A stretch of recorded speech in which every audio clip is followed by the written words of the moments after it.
Olá pessoal, aqui é o professor Luismar, né? E a gente vai falar agora sobre triângulos semelhantes. Vem comigo.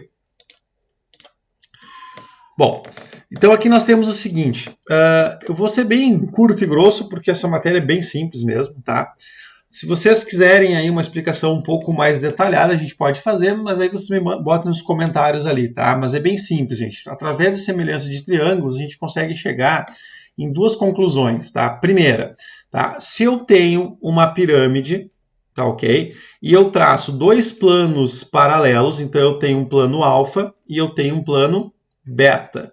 Tá? Então, alfa sendo paralelo a beta, observem que aqui eu tenho a base maior, então eu vou chamar isso aqui de Bzão, e aqui eu tenho uma base menor que está cortando esse plano. Lembrando que quando eu tenho um plano cortando um prisma ou uma pirâmide paralelamente à base dessa pirâmide, tá?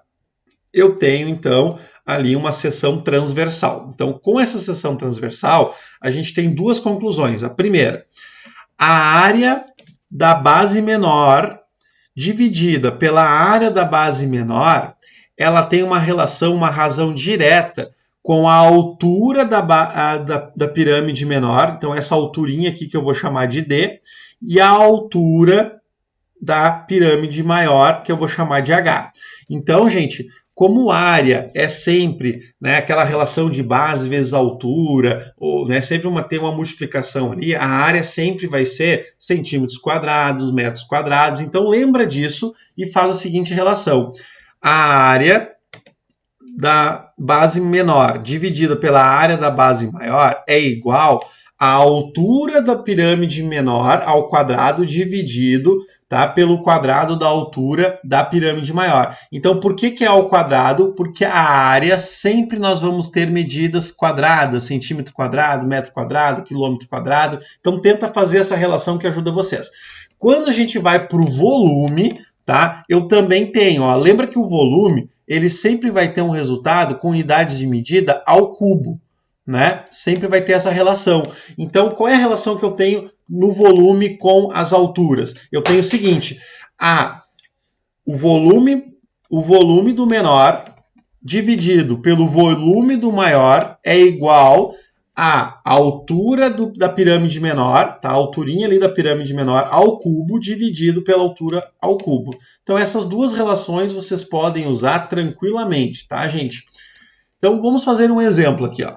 Uma indústria de sucos, tá? Então, uma indústria de sucos usa uma embalagem em forma de pirâmide regular de base quadrada com capacidade de 1,5 litros. Então, o volume da pirâmide grandona, o volume da pirâmide grande, é igual a 1,5 litros. Tá? A sua altura é de 20 centímetros. Aqui está a altura de toda ela. Se a embalagem fosse interceptada por um plano paralelo, então notem que aqui, gente, eu tenho um plano alfa e aqui eu tenho um plano beta, né? E essas figuras estão nesses planos, ó. Tudo bem? Tá? Então, quer dizer que então, essa seção é transversal, tá? Se essa seção é transversal, vale o resultado que a gente viu anteriormente, né? Certo?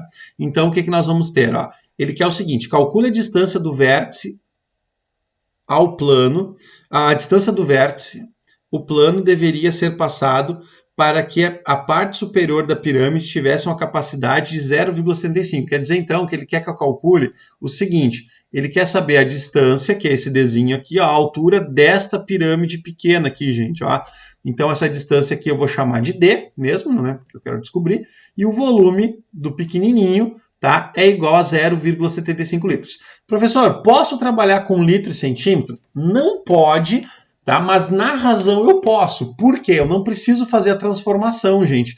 Porque olha o que acontece. A razão diz o seguinte, o volume da pirâmide pequena dividido pelo volume da pirâmide grande é igual à altura da pequena ao cubo, porque é volume, lembra? Cubo, volume, né? Dividido pela altura ao cubo.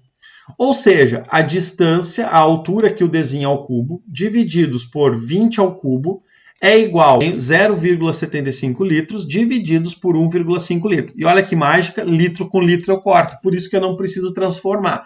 Se vocês fossem transformar, vocês têm que lembrar que 1 litro é igual a 1000 centímetros cúbicos, tá, gente? Se fosse fazer a transformação. Bom, mas não precisa, então tá ótimo. O que nós temos aqui, então? que distância ao cubo divididos por 20 ao cubo, gente, isso aqui a gente sabe, né? 20 ao cubo é 8.000, tá bom, gente? É igual a 0,75, 1,25. Isso aqui, se vocês forem fazer as continhas, tá? Vocês vão encontrar o seguinte, ó. Aqui eu posso andar vírgula 2 casinhas para os dois para ficar igual, então eu vou ficar com 75 divididos por 150, tá? Isso aqui, gente, é igual a 1/2. Isso quer dizer que a distância ao cubo divididos por 8.000 é igual a 1/2. Isso significa que distância não, né? A altura ao cubo é igual a 8.000 divididos por 2. Essa altura ao cubo é igual a 4.000. Logo, a distância aqui é a raiz cúbica de 4.000. Raiz cúbica de 4.000, para quem não lembra como é que faz, né? Pega aqui o 4.000 e fatora ele, gente, ó. Fatora. Isso aqui dá por 2, que dá 2.000. Que dá por 2, que dá 1.000.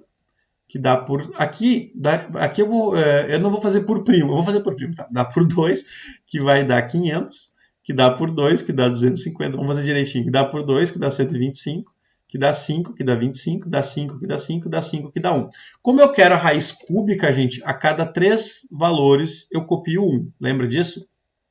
Cada 3 valores eu copio 1. Aqui, como eu não consegui deixar, 2 vezes 2 dá 4, então fica na raiz cúbica de 4. 2 vezes 5, 10. Então, a resposta aqui vai ser 10 raiz cúbica de 4 centímetros.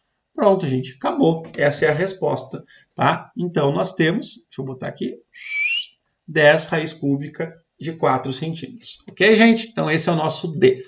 Fechou? Espero ter ajudado você. Essa matéria é muito fácil, tá, gente? Forte abraço aí.